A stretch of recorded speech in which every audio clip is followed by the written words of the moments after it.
bagaimana kabarnya? Semoga dalam keadaan sehat walafiat. Dan untuk Bapak Ibu Guru yang menemani putra-putri kita belajar pada pagi hari ini, salam hangat dari saya, semoga dalam doa yang sama. Masih dalam program dari Dinas Pendidikan Provinsi Sulawesi Selatan, program Smart School, Generasi Smart Berkarakter Cerdas Ki.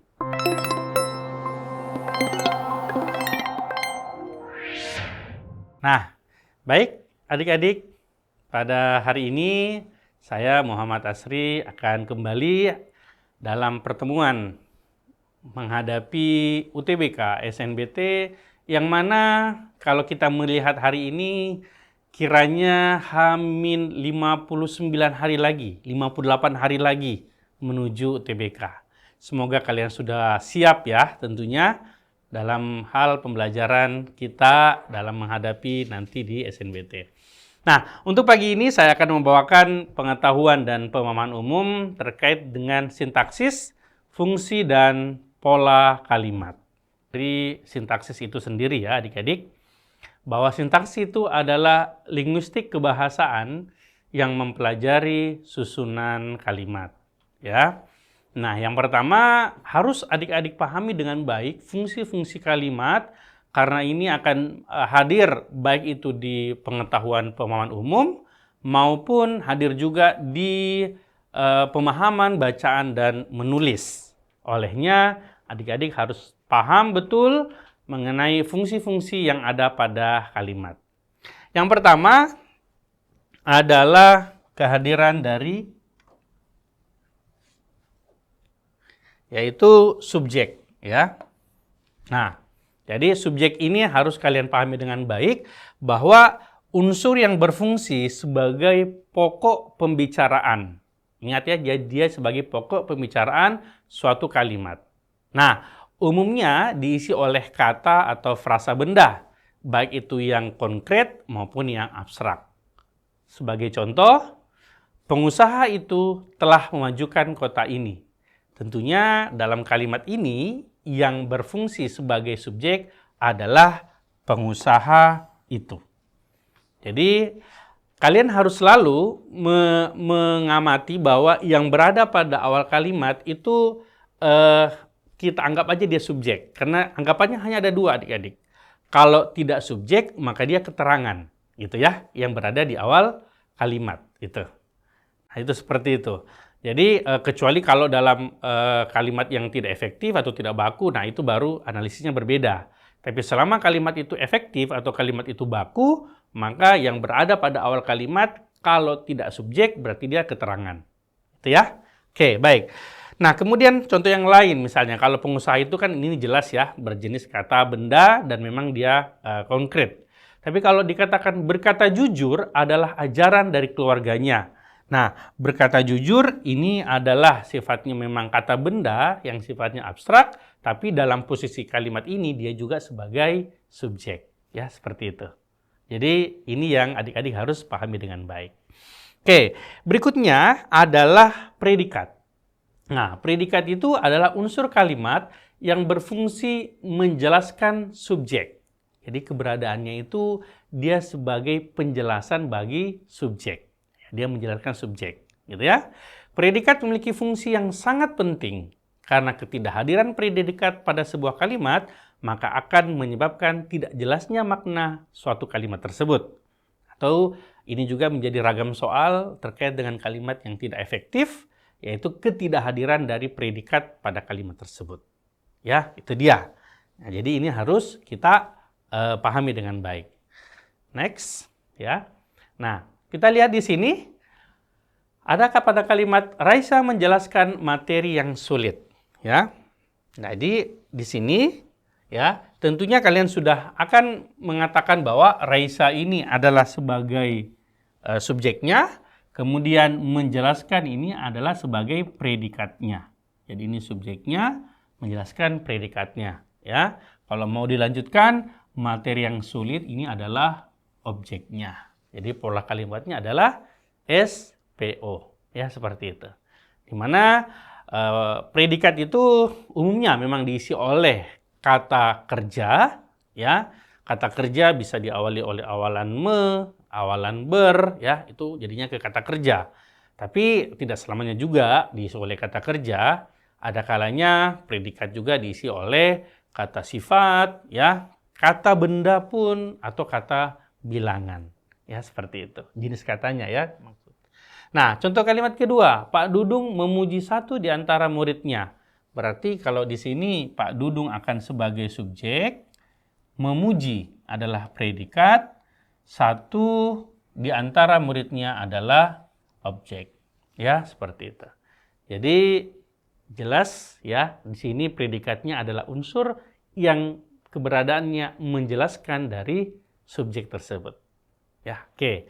Baik, kita lanjutkan ke fungsi yang ketiga ya, yaitu objek dan pelengkap.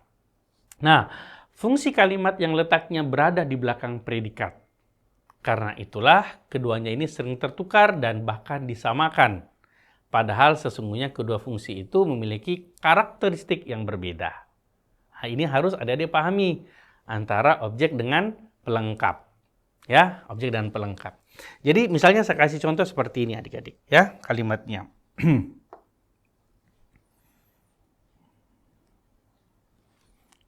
Nah, misalnya kalimatnya adalah Rani membaca buku. Ya. Kemudian kalimat kedua saya tulis misalnya Rudi bermain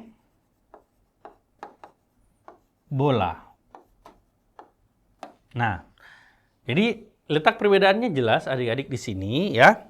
Pada kalimat Rani membaca buku ini, oke. Jadi Rani di sini akan berposisi sebagai subjek, kemudian membaca adalah predikat, kemudian buku adalah objek. Ya, ini jelas. Nah, tetapi pada kalimat Rudi bermain bola, ini polanya ada perbedaan ya adik-adik, di mana ya, Rudi ini akan sebagai subjek, bermain adalah predikat, bola di sini adalah sebagai pelengkap. Nah, itu dia perbedaannya. Jadi bukan objek lagi di situ, dia sebagai pelengkap. Nah, apa yang membedakan antara objek dan pelengkap pada kalimat ini adik-adik ya, di mana ya kalian bisa melihat kalau pada kalimat itu predikatnya berawalan me, maka setelahnya dia berposisi sebagai objek. Itu analisisnya ya. Terus pada kalimat kedua ini predikatnya dia berawalan ber ya. Jadi dia berawalan ber. Kalau predikatnya berawalan ber, maka setelahnya itu adalah pelengkap. Nah, jadi di situ letak perbedaannya. Adik-adik bisa membedakan yang mana objek, yang mana pelengkap. Ya, saya tulis di sini S P O ya. Jadi di sini predikatnya berawalan apa tadi adik-adik? Me. Ya, maka objek. Nah, lantas kalau dia adalah pelengkap ya, S ya, subjek, kemudian predikat, lalu pelengkap, maka di sini predikatnya berawalan ber. Ya, itu dia cara membedakannya. Nah, yang kedua adik-adik, ini pada kalimat ada pertanyaan nanti di UTBK itu perubahan kalimat aktif atau pasif ke pasif. Begitupun sebaliknya, perubahan kalimat pasif ke kalimat aktif. Nah, tentunya kalau dia berawalan me, adik-adik, itu kalimatnya bisa dipasifkan. Ya, contohnya pada kalimat ini, Rani membaca buku. Maka kalimat pasifnya adalah tentunya buku dibaca oleh Rani. Ya, seperti itu. Jadi kalau dia objek, yaitu dia kalimatnya bisa dipasifkan. Ya, jadi buku dibaca oleh Rani.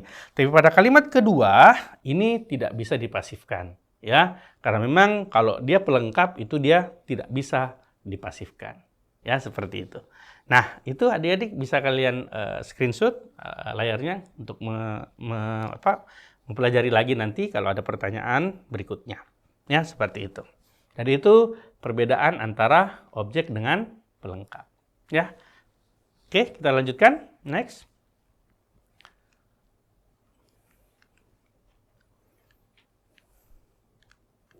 Nah, baik. Ini yang keempat. Ya, yaitu keterangan. Nah, unsur yang fungsinya menerangkan seluruh fungsi dan yang ada dalam suatu kalimat. Jadi ini keterangan ini sifatnya manasuka adik-adik. Ya, kenapa dikatakan manasuka? Ya karena kehadirannya itu dia bisa tadi di awal kalimat, bahkan dia bisa berada di tengah-tengah kalimat keterangan itu. Ya, dan tentunya bisa berada di akhir kalimat. Yang tidak bisa keterangan itu adalah di antara predikat dengan objek. Itu tidak bisa. Ya, dia tidak bisa. Tapi kalau di antara subjek dengan predikat itu bisa keterangan. Ya, saya kemarin sore telah pergi ke rumah nenek. Kan bisa. Sayanya subjek, kemudian kemarin sore jadi keterangan, perginya jadi predikat. Ya, tapi dia tidak bisa di antara predikat dengan objek. Dia nggak bisa. Agak rancu ubah makna. Makanya dikatakan bersifat manasuka. Ya, gitu. Jadi ketidakhadiran fungsi keterangan tidak akan mengganggu struktur makna kalimat. Keberadaannya dapat didahului oleh kata tugas untuk memudahkan kalian bisa melihat yang mana keterangannya adalah bisa didahului oleh kata tugas seperti kata di, ya, dari, ke, atau konjungsi, misalnya ketika, tentang, ya, bagi, untuk, dengan, kalau, bila, jika, saat, walaupun, meskipun. Itu adalah jatuhnya ke keterangan. Sebagai contoh, adik melukis buku di studio, maka tentunya kalimat ini akan berposisi sebagai adik. Sebagai subjeknya, melukis sebagai predikatnya, buku sebagai objeknya, di studio adalah keterangan. Tentunya kalau pertanyaan keterangan apa, berarti dia keterangan tempat. Ya, kan gitu. Kami akan menyelesaikan tugas itu dengan serius. Maka kami sebagai subjek akan menyelesaikan sebagai predikat, tugas itu sebagai objek, dengan serius adalah keterangan cara. Kan begitu. Ini untuk mengetahui pola kalimatnya. Ya, seperti itu. Kalau mau diubah jadi kalimat pasif, ya bisa. Tentunya buku dilukis oleh adik di studio. Di studio, ya, buku dilukis oleh adik. Itu bisa saja seperti itu. Ya, itu untuk perubahan kalimat aktif ke pasif. Ya, karena itu juga jadi pertanyaan nanti di UTBK adik-adik. Ya. Nah, tapi ada satu hal yang adik-adik harus pahami untuk perubahan aktif ke pasif, bahwa tidak selamanya itu dia berawalan di. Ya, jadi ada kalanya polanya berbeda itu kalimat pasif adik-adik. Sebagai contoh pada kalimat kedua ini. Pada kalimat kedua ini, itu jangan sampai kalian mengatakan bahwa kalimat pasifnya itu tugas itu diselesaikan oleh kami. Itu salah. Ya, itu keliru adik-adik. Ya. Jadi untuk kalimat kedua ini polanya sedikit berbeda, ya. Kenapa berbeda, tidak berawalan di? Karena subjeknya ini adalah pronomina atau kata ganti orang. Ya, pronomina. Jadi kalau subjeknya itu adalah dia masuk kategori pronomina, kata ganti orang, maka predikatnya tidak akan berawalan di pada perubahan kalimat pasifnya. Ya, dan polanya sedikit berbeda. Kalau tadi pola umumnya adalah O, terus predikat, baru subjeknya. Kalau ini polanya adalah O tetap di depan, kemudian subjeknya, kemudian predikatnya di sini. Setelah itu. Ya, jadi polanya menjadi OSP. Ya, itu dia. Untuk pola pasif yang kedua ya, seperti itu. Jangan sampai hadir juga yang pola seperti itu. Jadi adik-adik harus paham juga. Ya. Berarti kalau diubah jadi kalimat pasif, berarti tugas itu, ya, berarti tugas itu, terus kami akan tugas itu akan kami, kemudian imbuhannya ini awalannya hilang. Nah itu, ya, di tugas itu akan kami selesaikan dengan serius, ya, seperti itu. Jadi itulah perubahan kalimat pasifnya pada subjek yang masuk kategori pronomina. Ya, itu. Semoga ini menjadi tambahan informasi buat adik-adik. Nah, baik. Kalau gitu kita lanjutkan. Jadi sudah ada 4 fungsi kalimat yang adik-adik harus pahami dengan baik dalam sintaksis, ya, yaitu tadi ada subjek, kemudian ada predikat, objek, dan pelengkap, serta tentunya keterangan.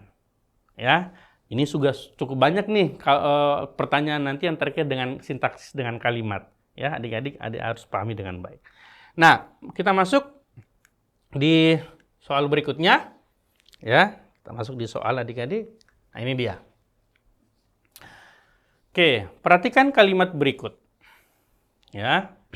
Subjek kalimat tersebut adalah, jadi pertanyaannya adalah subjeknya yang mana? Selama kajian in vivo pada tikus, ahli saraf dari Universitas Oslo Vervaeke menemukan bahwa sel-sel tertentu di sirkuit yang mengirim sinyal sensorik dari tubuh ke konteks melalui talamus dibungkam sebentar. Nah, itu kalimatnya. Maka dia bertanya, subjeknya yang mana? Kan begitu. Nah, tentunya ada kajian in vivo, ya. Berarti kalau kajian in vivo, ini mengambil yang ini, ya, adik-adik. Nah, dia mengambil yang ini, ya. Ahli saraf, berarti dia mengambil yang ini. Oke? Kemudian, universitas, berarti dia mengambil yang ini, ya. Nah, sampai di sini. Oke? Kemudian, ahli saraf dari universitas, dia mengambil semuanya. Ya, kemudian sel-sel tertentu. Ah, ini sel-sel tertentu. Ya, oke. Pasti adik-adik sudah bisa menentukan yang mana subjeknya di sini. Ya, oke. Nah, kalau kita jawab berarti ada kata selama di sini adik-adik. Ini kan jatuhnya ke keterangan. Tadi saya katakan apa? Kalau ada di awal kalimat maka curiganya hanya ada 2. Kalau tidak subjek berarti keterangan, ya adik-adik. Apalagi dipertegas oleh penggunaan tanda koma di sini, ya begitu. Berarti selama kajian in vivo pada tikus itu adalah keterangan, ya. Berarti dia adalah ini, ya jatuhnya adalah dia keterangan. Berarti salahlah jawaban dari alfa. Oke, nah kemudian kita ambil lagi selanjutnya, setelahnya berarti dia adalah subjeknya, ya. Ahli saraf dari Universitas Oslo, ya. Nah, dari sini menemukan, ini udah pasti dia adalah jatuhnya ke predikat.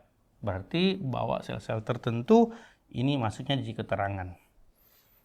Ya, seperti itu. Nah, tinggal 3 ahli saraf, universitas, ini nggak mungkinnya kita ambil. Nah, tinggal 2, ahli saraf atau ahli saraf dari Universitas Oslo Vervaeke. Nah, karena pertanyaannya subjek, berarti semuanya menjadi rangkaian. Ya, semuanya akan menjadi rangkaian. Berarti ahli saraf dari Universitas Oslo ini sampai sini, dia adalah subjeknya, adik-adik. Nah, tapi kalau ada pertanyaannya inti, berarti jawabannya hanya intinya saja, yaitu ahli saraf. Tapi karena dia pertanyaan subjek secara keseluruhan, maka kita pilih jawabannya adalah delta. Ya, seperti itu. Oke, ini untuk soal nomor pertama. Oke, kita lanjut ke soal berikutnya. Ya, nomor 2. Oke, ya. Nah, pertanyaannya adalah fungsi predikat pada kalimat tersebut. Nah, sekarang pertanyaannya adalah predikatnya yang mana? Ya. Untuk diketahui, ya, hipokampus atau hipokampus adalah bagian kecil dari otak yang berperan penting dalam memberikan ingatan informasi baru